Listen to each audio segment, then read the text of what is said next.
ఒకప్పుడు విజయనగరం అనే సామ్రాజ్యాన్ని శ్రీకృష్ణదేవరాయలు పరిపాలించేవారు. ఒకరోజు తెనాలి రామకృష్ణ సభామందిరంలో చేతితో పిలక పట్టుకొని ఊపుతూ ఏదో ఆలోచిస్తూ అటూ ఇటూ తిరుగుతున్నాడు. అప్పుడు రాజుగారి భార్య అటువైపు వెళ్తూ తెనాలి రామకృష్ణని చూసి తెనాలి రామలింగడితో ఇలా అంది, తెనాలి, నువ్వు అంతసేపు పిలకని అలా ఊపితే పిలక ఊడిపోతుందేమో అని అంది. అందుకు తెనాలి రామలింగడు, లేదు మహారాణి అని తన గుండెల మీద వెంట్రుకలు చూపించి, ఈ పిలక వేర్లు ఇక్కడి వరకు ఉంటాయి కాబట్టి ఊడిపోదు అని సమాధానమిస్తాడు. తెనాలి మాటలకు మహారాణికి కోపం వచ్చి రాజుగారి దగ్గరికి వెళ్లి, తెనాలికి ఎంత పొగరు, నాతో గుండెలు చూపించి మాట్లాడాడు అని తెనాలి అన్న మాటలు రాజుతో చెప్తుంది.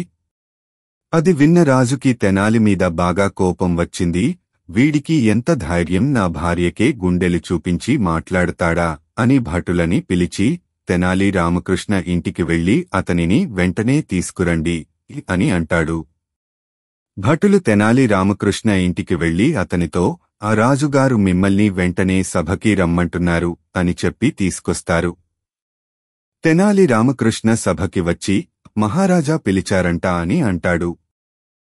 అప్పటికే తెనాలి మీద కోపంగా ఉన్న రాజు తెనాలి రామకృష్ణతో, నువ్వు బాగా తెలివైనవాడివి కదా, నీ తెలివితేటలతో ఈరోజు నువ్వు నన్ను నవ్వించాలి. ఒకవేళ నన్ను నవ్వించలేకపోతే నీ తలకోట గుమ్మానికి వేలాడదీస్తాను అని అంటాడు.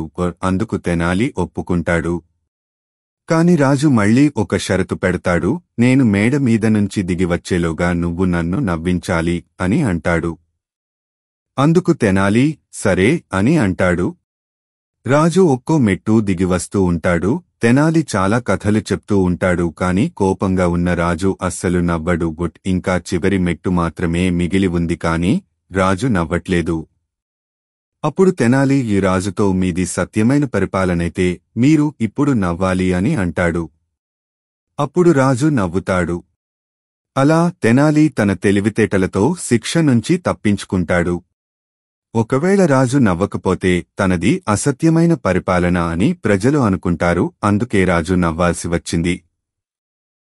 ఈ కథ ద్వారా మనం తెలుసుకోవాల్సిన నీతి ఏమిటంటే, తెలివిగా ఆలోచిస్తే ఎంత పెద్ద సమస్య నుంచైనా బయటపడొచ్చు అని. ఈ వీడియో గనుక మీకు నచ్చినట్లయితే వీడియోని లైక్ చేసి ఛానల్ని సబ్స్క్రైబ్ చేసుకోండి.